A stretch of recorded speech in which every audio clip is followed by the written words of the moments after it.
Eivør, nå er vi på Færøyene og hjembygda di Gøte, hvor også den musikalske karrieren startet. Ja. På hvilken måte da? Ja, altså jeg vokste opp her i Gøta, og her bor cirka 1000 mennesker til sammen. Og det er liksom mitt barndomssted det her. Og det er her jeg liksom har mine røtter, og det er her jeg har gått og dagdrømmet litt om å bli sanger da jeg var lille. Og på en eller annen måte så har jeg alltid, jeg har reist mye og boet andre steder enn på Færøyene, men på en eller annen måte så kommer jeg alltid tilbake til det her stedet hvor jeg er oppvokset.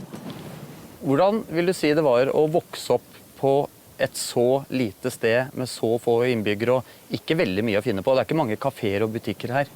Nei, det er det nemlig ikke. Og det på en eller annen måte så blir det veldig, du kommer veldig tett på naturen på en eller annen måte. Og jeg kan huske jeg var lille, så var det i naturen man lekete. Og det er ingen kaféer, det er ingen steder å gå hen, heller enn bare gå en tur eller besøke en venn. Så du kommer veldig tett på de folk som bor her, og det har helt sikkert sin skjerme. Og jeg husker da jeg var som teenager, så var det et sted derover i Norrgøta, hvor bare et lille hus hvor ungdommen liksom samledes sammen, og der spilte man musikk, altså, hver aften. Og det er liksom der musikkinteressen for meg virkelig begynte å vokse. Altså. Du sa du gikk rundt her som liten jente og drømte om å drive med musikk. Ja, hva drømte du om da? Altså, jeg husker bare en lille barndomsdrøm da jeg var cirka 6 år eller et eller annet. Så var det liksom drømmen om å bli sangerinne. Og jeg hadde sånne idoler som Sissel Kyrkjebø og alle de der sangerinner.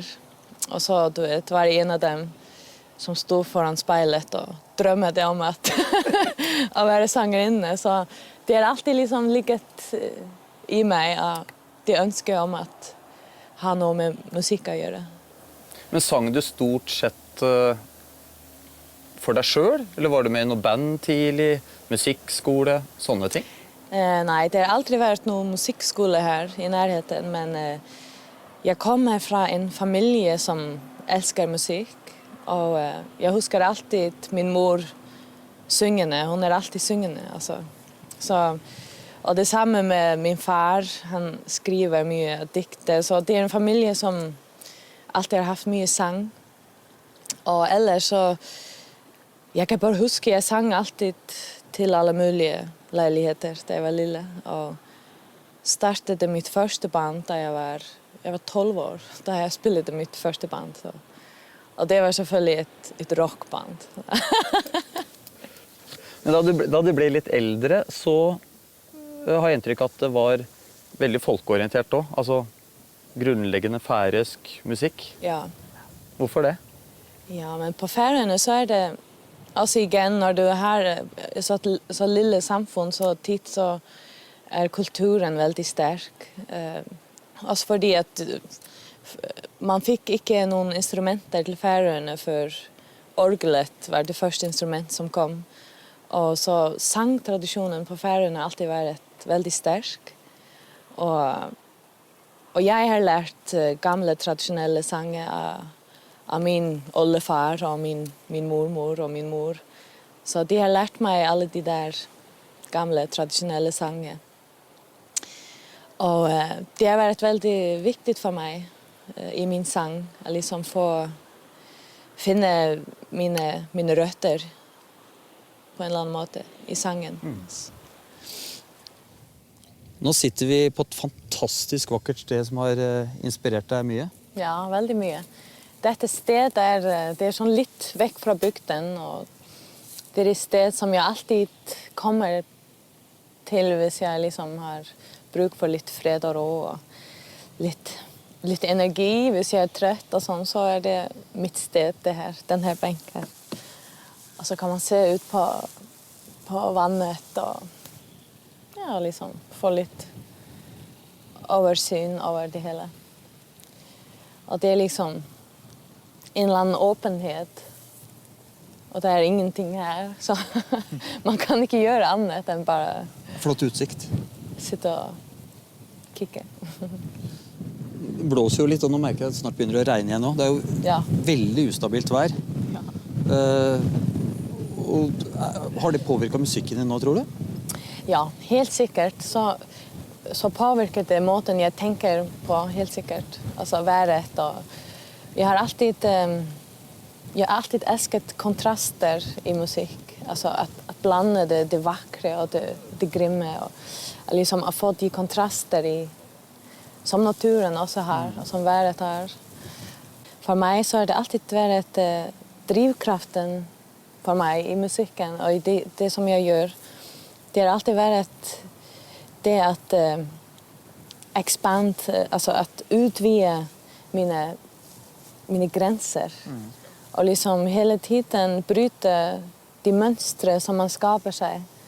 Fordi at det på den måten at jeg føler at man lærer mer, og det hele tiden drivkraften i det som jeg gjør. At liksom hele tiden bryte rammene rundt om meg. Så jeg ikke sånn står fast. Og ikke blir plassert i en bås? Ja, litt precis. Og liksom at man hele tiden i en læreprosess. Det synes jeg viktig som kunstner.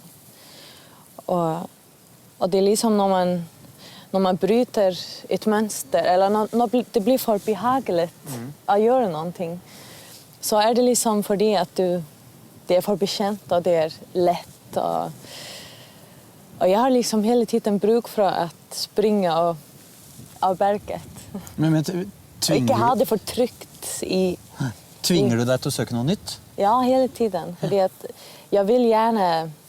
Jeg ser det som en elastikk, altså musikken, som hele tiden skal strekkes. Og det skal ikke bli for nevnt. Eller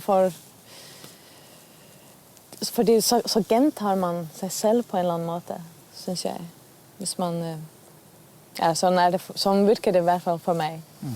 Og på den måten så jeg en veldig nysgjerrig sanger som hele tiden søker nye lyd og nye veier. Og når man ser rundt seg her, så det ikke så vanskelig å bli inspirert, regner jeg med? Nei, det et godt sted å liksom finne seg selv igjen, hvis man lost.